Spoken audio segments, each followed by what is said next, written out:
ಭಾರತ ಕಂಡ ಶ್ರೇಷ್ಠ ಅರ್ಥಶಾಸ್ತ್ರಜ್ಞರು ಹಾಗೂ ಒಂದು ದಶಕಗಳ ಕಾಲ ದೇಶದ ಪ್ರಧಾನಿಯಾಗಿ ಸೇವೆ ಸಲ್ಲಿಸಿದ ಡಾಕ್ಟರ್ ಮನಮೋಹನ್ ಸಿಂಗ್ ಅವರು ಗುರುವಾರ ರಾತ್ರಿ ದಿಲ್ಲಿಯ ಏಮ್ಸ್ ಆಸ್ಪತ್ರೆಯಲ್ಲಿ ನಿಧನರಾಗಿದ್ದಾರೆ.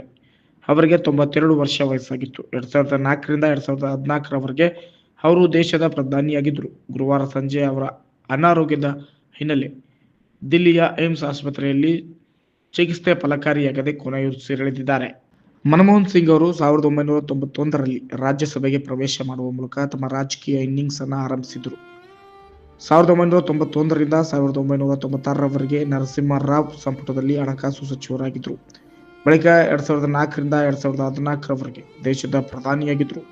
2024ರ ಏಪ್ರಿಲ್ನಲ್ಲಿ ಅವರು ರಾಜ್ಯಸಭೆಯ ಅಧಿಕಾರಾವಧಿ ಅಂತ್ಯವಾಗಿದೆ. ಈ ಮೂಲಕ ಅವರು ಸಂಸತ್ತಿನ ಮೇಲ್ಮನೆಯಲ್ಲಿ 33 ವರ್ಷಗಳ ಕಾಲ ಇದ್ದರು.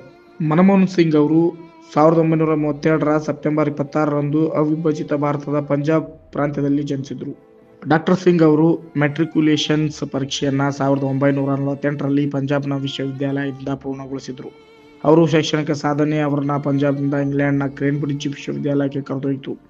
ಅಲ್ಲಿ ಅವರು 1957ರಲ್ಲಿ ಪ್ರಥಮ ದರ್ಜೆಯೊಂದಿಗೆ ಅರ್ಥಶಾಸ್ತ್ರದಲ್ಲಿ ಆನರ್ಸ್ ಪದವಿ ಪಡೆದರು.